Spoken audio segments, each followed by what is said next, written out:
assault and batteries, but my trunk stay ever ready. Assault and battery, if you scared, you never ready. Alright, I made a video probably 10 to 12 years ago about the worst wrestlers I've met, and this video was originally going to be a follow-up to basically the time WrestleMania 28 to now.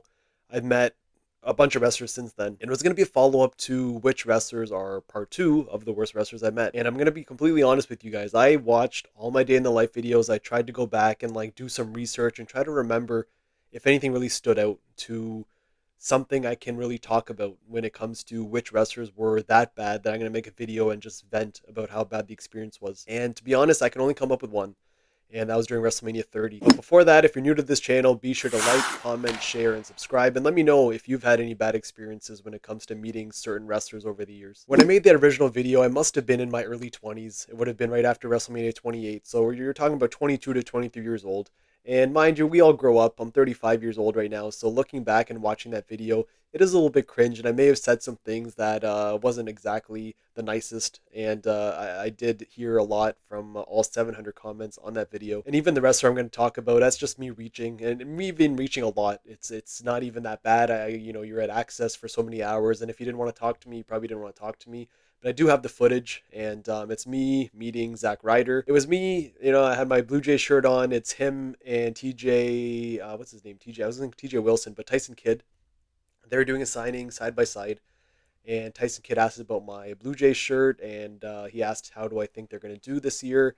And I'm sure I said, as long as, they have more winning than losing. But Zack Ryder kind of just signed, gave me the encyclopedia that I got signed by him, and didn't really say anything. But you can tell by his face that he had no intentions of being there.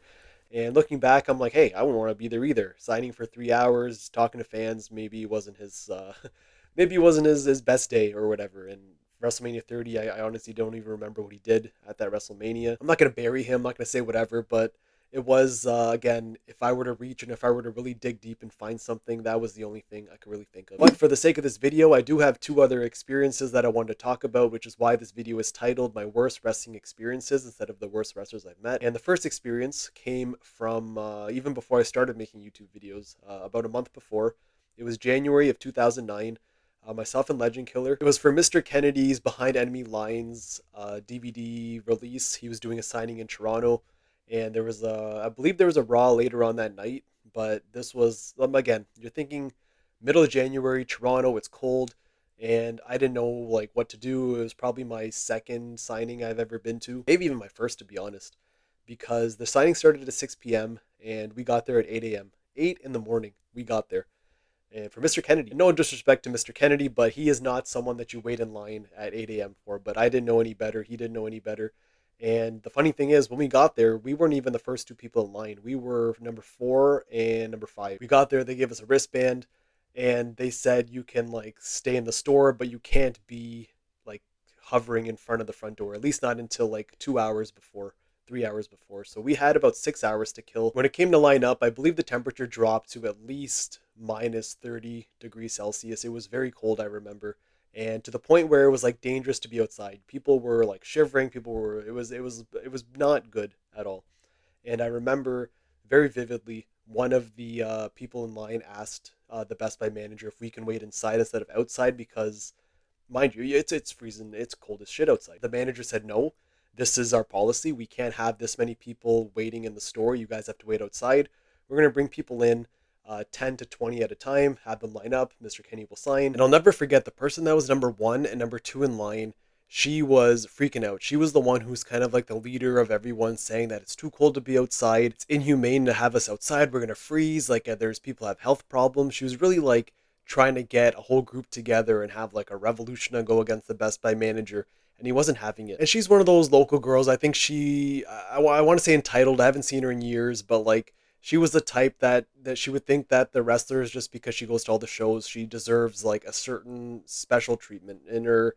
And I'll never forget, she had some weird obsession with Shawn Michaels. I'll never forget. She would always tell us about how in some other lifetime that she was married to him and she had his children and not the most mentally stable. But again, I was 19, 18 years old and I didn't know any better. And she, at the time, she was the expert. She knew what to do. She had all these signings and I remember she brought us over, Legend Killer and I, to her house to show us her major collection that she thought she had. Very weird. Just like looking back, I'm like, I did some weird stuff when I was like in my teenage years with Legend Killer, just like going to random people's houses, but that's besides the point. It all came to a head where the manager basically told her, if you're not going to take no for an answer, you don't have to be in this line, you can go home.